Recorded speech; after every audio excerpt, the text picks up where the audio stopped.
Alam mo ba kung paano umiinom ng tubig ang mga astronaut sa kalawakan?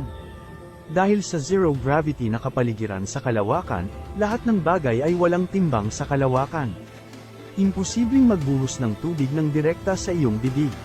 Kung pipilitin mo ang iyong sarili na subukan, hindi ka makakainom ng tubig, ngunit maaari rin itong magdulot ng hindi masusukat na mga kahihinatnan.